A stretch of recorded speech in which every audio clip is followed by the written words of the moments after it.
The bliss of cancer. Who thought that cancer could be blissful? I hope that was enough to get your attention because this is a really important topic matter.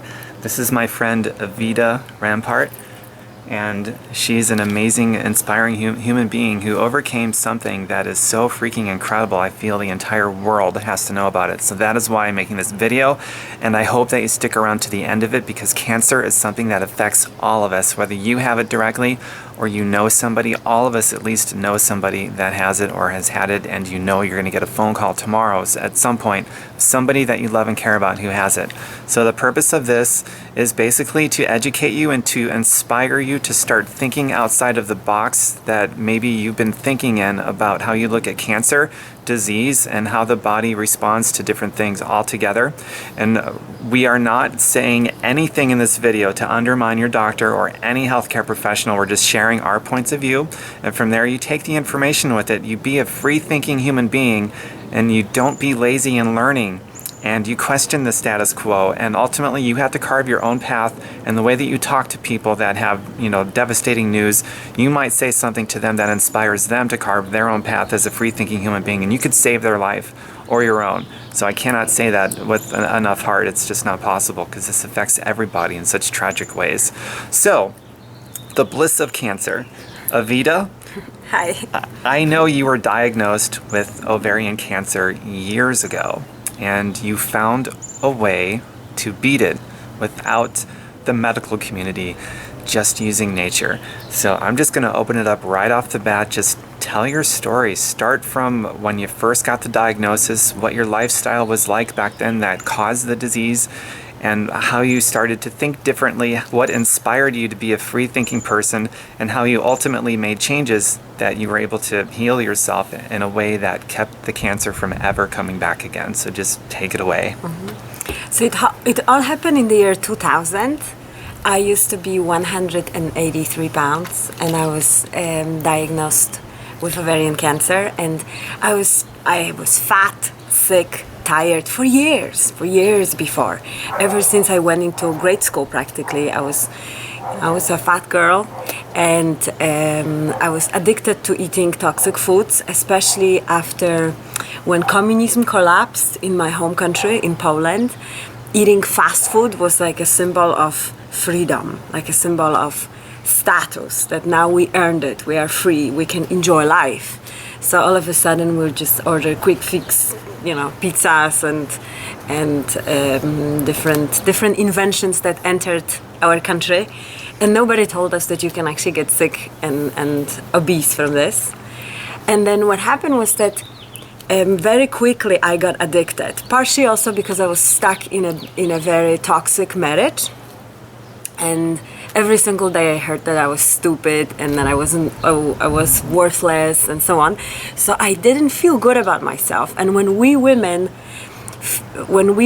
are in a toxic relationship and we have negative thoughts, we try to cheer ourselves up by what? By eating junk food. And that was the pattern. So in the first chapter of this book, I say how marriage nearly killed me. It's a good opener. So, and then the second chapter is how doctors nearly killed me.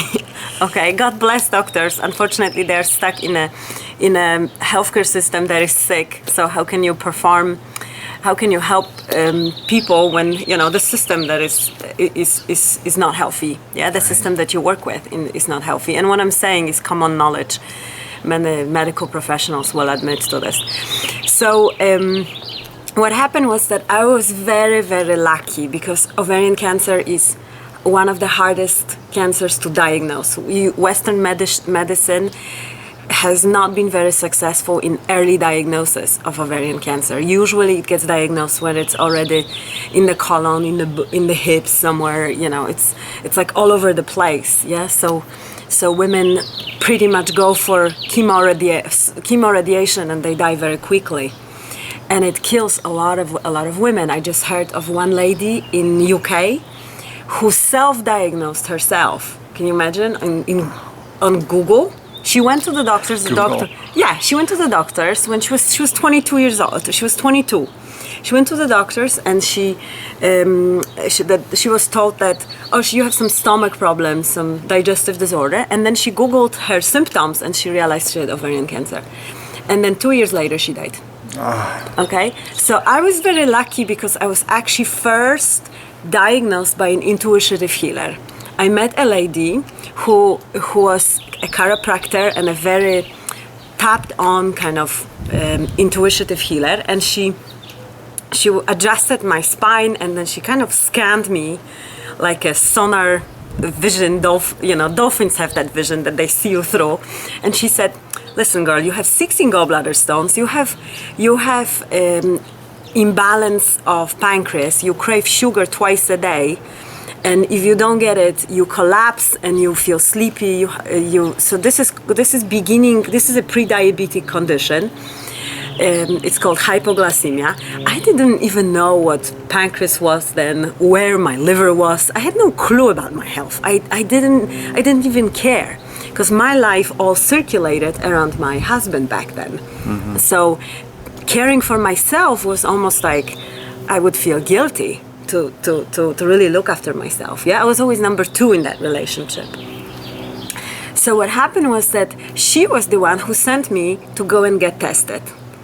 And because she had this premonition, this knowledge that something was wrong with my reproductive system. She said, something is going on with your reproductive organs and you need to go to the doctors.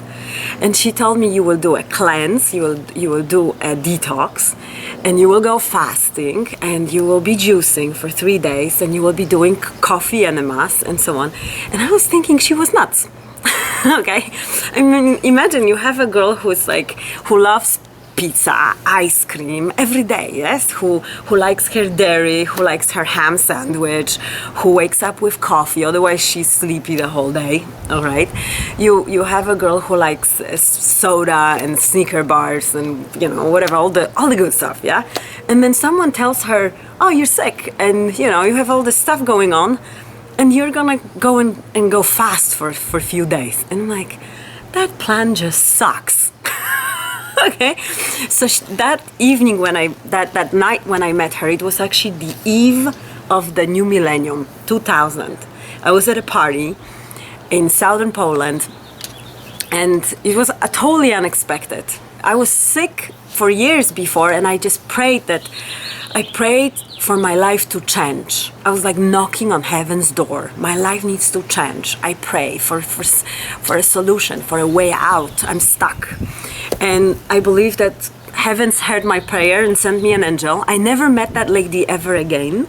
So she appeared, delivered the message, and disappeared. And I feel like what an amazing impact we can have when, we meet somebody and we can deliver them inspiration, and then it can snowball. That's right. A change in their lives. And right now it can snowball a change in other people's lives. It's incredible, right? Like one meeting with someone. So she was the one who told me, you will do a fast, you will do a cleanse like this. And she made me take notes. Right? I felt obliged because, she adjusted my spine. She, spent so much time. So out of obligation, I'm like, all right, I'll take notes on some kind of detox. Okay. Okay. So I took the notes and went back home, and I listened to her only in one thing. I went to the doctors and actually got tested because I knew my health wasn't really in that great shape. Yes, I had blackouts. I had pain during intercourse. I had pain when I would bow down, headaches, and I knew that something was eating on me inside out. But it was, I knew that something was off. Yeah. So when I went to the gynecologist, there was a doctor and an intern there, and they basically yelled at me when they looked into ultrasound. They said, you have tumors like cauliflowers, okay? We cannot even see your ovaries. It's like, why you come so late? Again, I didn't care for my body. I didn't care for myself in that relationship when I was where I was. And that's why for me, health is so related. It's not only about nutrition, it's so related to the way we relate, to the relationships that we have around us. Yeah? Absolutely. And then, so what happened was that they said you have to come back for a test. So I went home. I talked with my husband then, and I said, listen, looks like I'm sick and so on, and it could be cancer. And he said, oh, come on, you'll be okay, you'll be fine, and so on. So I realized one thing: nobody will take care of me. And it's a moment of opportunity. When that happens, on one hand, you're shocked. It's like, oh my gosh, I'm sick, and someone doesn't love me more now that I'm sick. Nobody feels sorry for me. Oh, poor me, right? But on the other hand, you realize, oh my gosh, like no one will take care of me. Well, I will take care of myself. So I volunteered. I stepped in. And then An auto intervention. I realized next day I went back for a test. And already on the way back home, I got myself an enema bag. I went shopping in a farmer's market for all the produce. I got a juicer, and I knew it's gonna be very disgusting. I went back to the drawing board, back to those notes that I reluctantly took with that lady. And I'm like, okay, I'm gonna do what she said, because obviously that woman was right. If she knew what was going on inside my body, right, without those complex machines, then I'm gonna listen to her. What else I can learn from her? Yeah. So I did a 3-day detox, and I call it like a badass detox. Because you have to go like badass in this. You have to fight for health nowadays. You have to be almost like swimming upstream. Didn't you have to fight the doctor's orders? I mean, when they yelled at you when you first got the diagnosis, what happened? What happened was that I went for test, got the produce, got everything I needed. I started cleansing. Mm-hmm. It was like a long holiday weekend in Poland. Mm-hmm. So I did a cleanse Friday, Saturday, Sunday. And on Monday I came back for the results, or on Tuesday, one of those days, yeah. And during the weekend when I did the fast, the detoxifying cleansing fast, everything shifted in my body. Everything changed. So it was a long weekend in Poland. So first I went for the test, then I came back home, got all the produce, enema back. I went back to the drawing board, back to the notes from that lady about how to cleanse, how to do this detox. Mm-hmm. And then what happened was that during the 3 days, I felt, during that weekend when I was cleansing and fasting, it was like the worst 3 days of my life. Right. And at the beginning, I had no clue why I'm even doing this. I mean, like, you kidding me? Coffee enema? Like, the entire time I was thinking coffee is for drinking in a cafeteria somewhere. Like you have morning coffee and, you drink it in a nice fancy porcelain, china, yes? And it's like, and then I learned actually coffee was never meant to be ingested through your mouth. Actually, coffee is an ancient medicinal that has been for thousands of years used to heal colon and purify, detoxify the liver. So, it's been a journey of revamping everything I've been told. Lots of learning. Yes, and questioning everything. So during this time, I was doing coffee enemas in the morning, juicing. I also drank olive oil and lemon juice concoction a couple times a day. That was like the most disgusting thing. I mean, I had to listen to Star Wars music in order to be able to swallow this da-da-da-dam, dam, da-da-da-dam. We entered the Stargate, and you did what it took. That's important. Exactly. So we went Jedi at this. Badass. And then on the eve of the second day, gallbladder stones started to come out. On the morning of the third day, more gallstones and also colon stones came out. I mean, just for your information, gallbladder stones, when they are coming out, they look a little bit like lentils, and you can squash them in your fingers. Okay, if colon stones come out, they look like walnuts. Our body is capable to hold on to so much gunk and carry that poop around. Right. All right. So I mean, that process wasn't pretty. It was gross and stinky, and I was sweating, and I had shudders and different emotions. Because imagine your body is purging during this time, yes? So it's like moving things inside and out. It's very much out, trust me. So I was navigating pretty much between the kitchen and the bathroom, And what happened was that on the evening of the third day, I realized I'm 7 pounds less.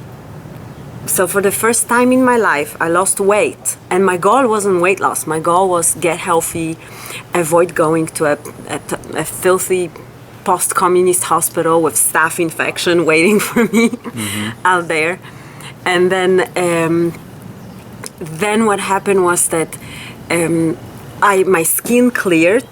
So the entire time before I had pimples, and then my skin cleared, my eyes cleared, like the white part of the eyes became more white. Within just 3 days, I could look in the mirror. I was like, wow, something is happening here. And then I could also hear better.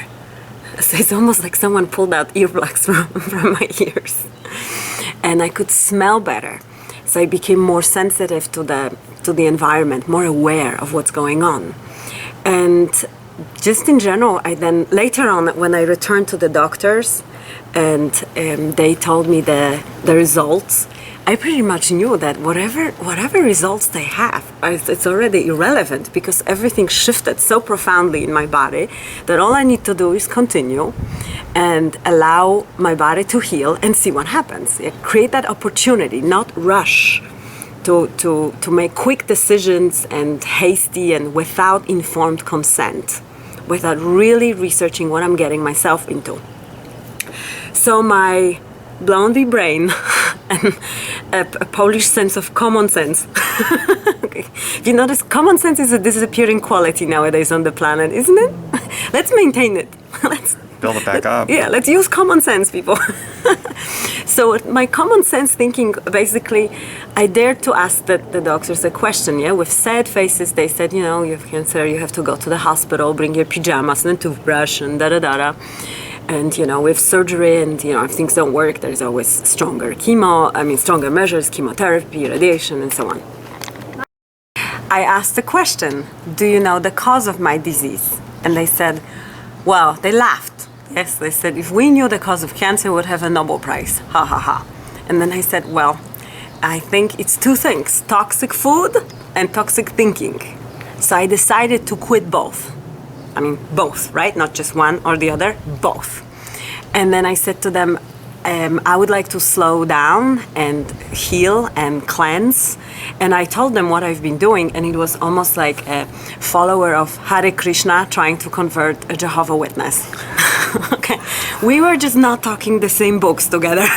Or the same language. It's a great analogy. Yeah, we had different agenda, different purposes. I was trying to tell them, listen, if you have people with gallbladder stones and toxic stuff going on in their body, why don't you just put them on the program so they avoid surgery? And look, stones came out of my body. Okay, I did this process. Isn't it amazing? So I cleansed I continued eating healthy from then on. What happened was that cleanse changed my cravings. Yes, so I started to crave food that was healthy. I started to look at food that has a lot of sugar, and I was like, I'm not even attracted to it.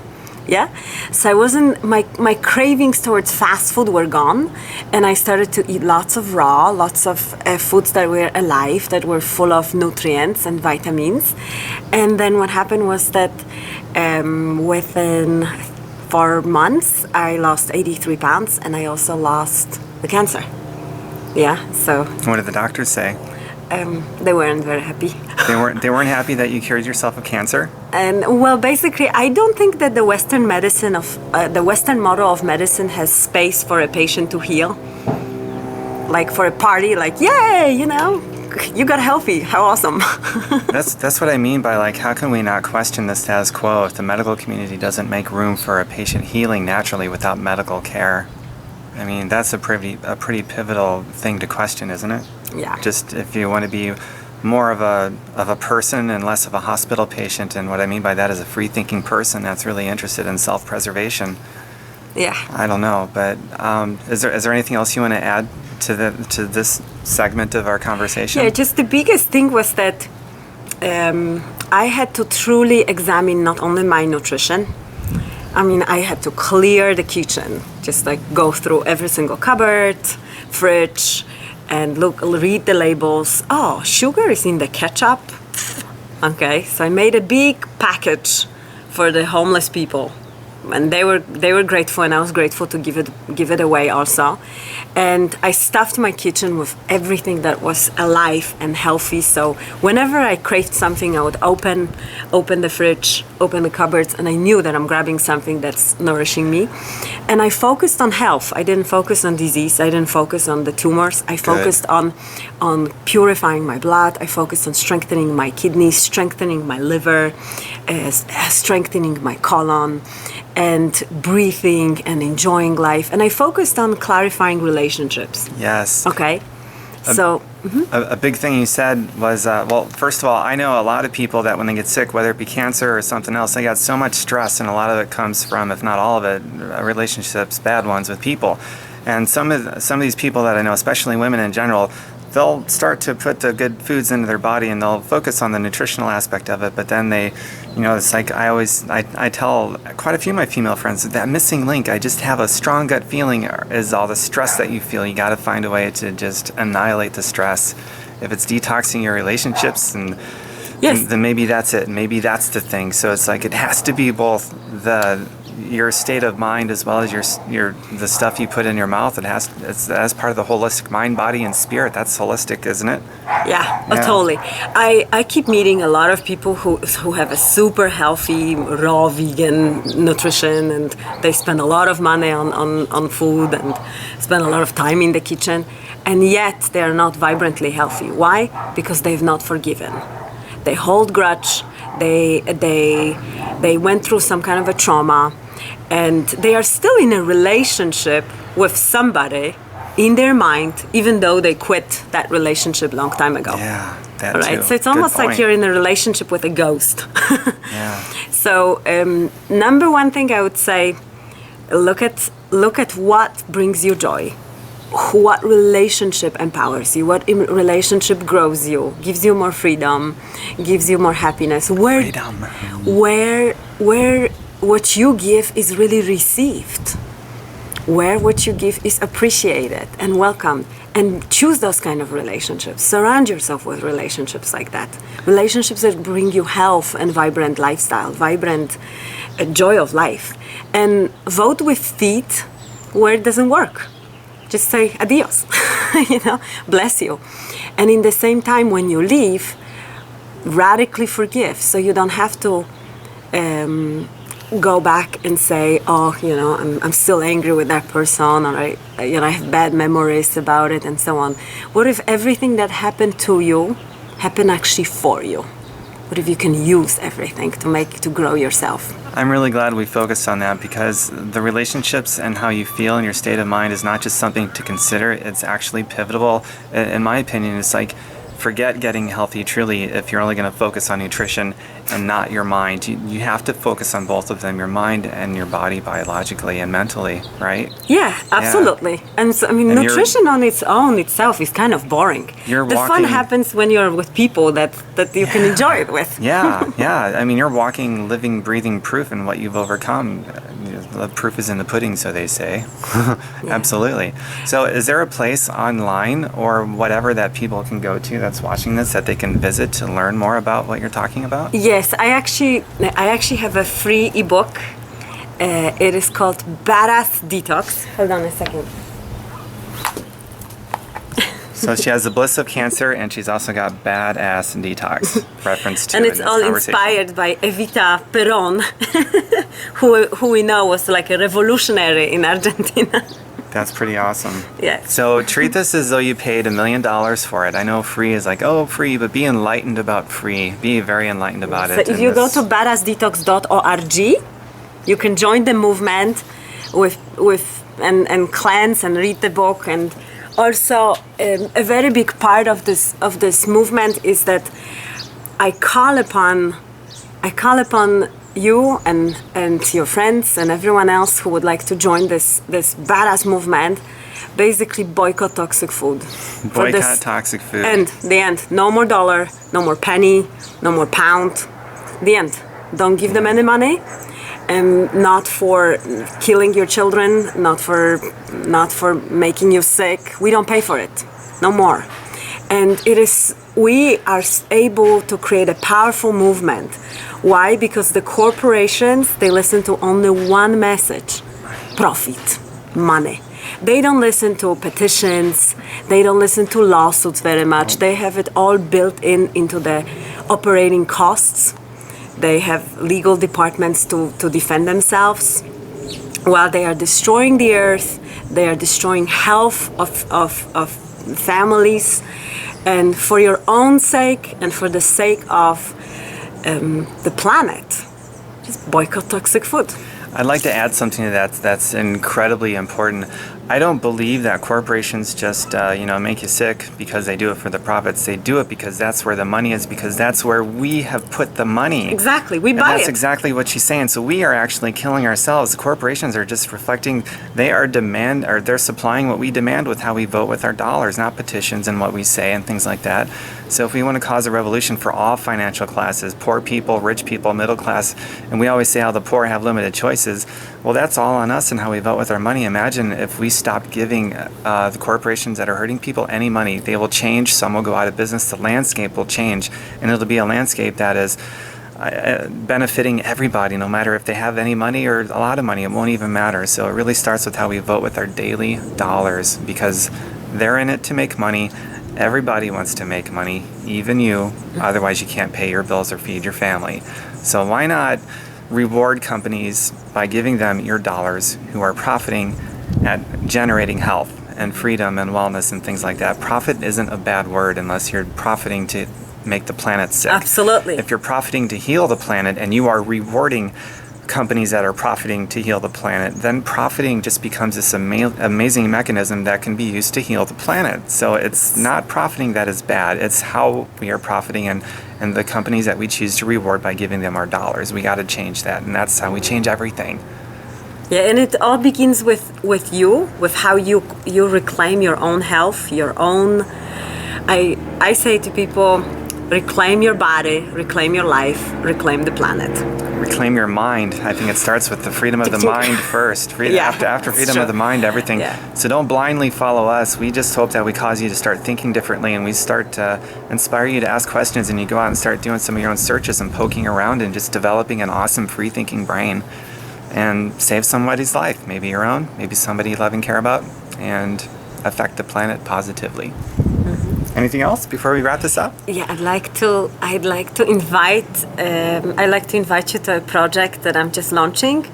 It is called Get Sexy Fast. So if you would like to wear a bikini this summer, if you would like to shape up like Tom has and be a stunning example of vibrant health, I put my program on video, so you can basically cleanse at home. You can create a spa, a retreat, wherever you are, and it can be affordable for you, and you can go through the same process that I have experienced and change your life. Awesome. And speaking about getting sexy fast, this is the note I guess I'll close on. The other day I was talking to Evita here, and I'm like, her skin is so freaking beautiful, and the light in her eyes, and I'm like, you're not wearing any makeup, are you? And she said, nope.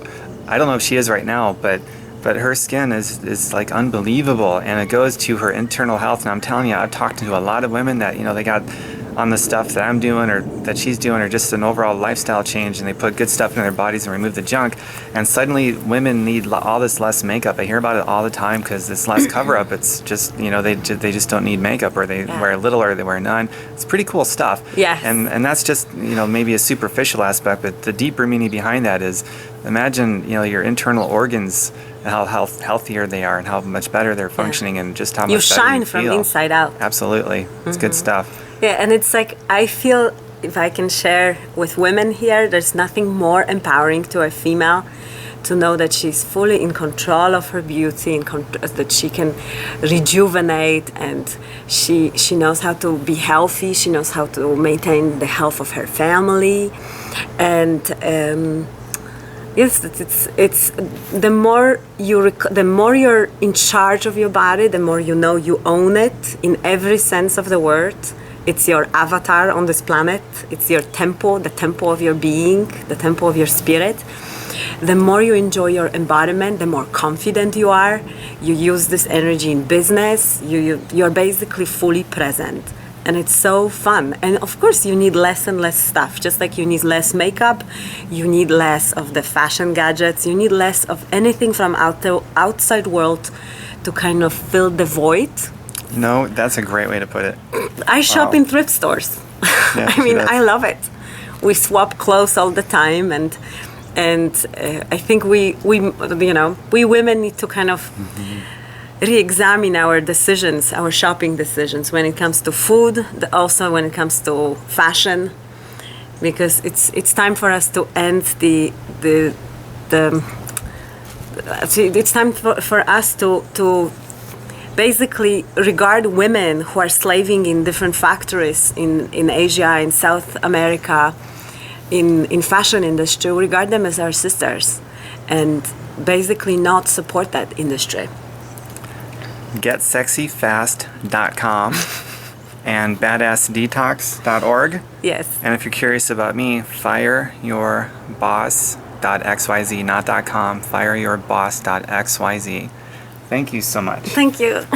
This has been in the making for a very long time. I didn't want to do it over the internet, interviews, split screens. We wanted to be on the same camera monitor that you're watching. So this is really Thank you. Sending love to all of you. kind of a dream come true. Thank you. Take care, everyone. See Take you care. soon. Bye for now.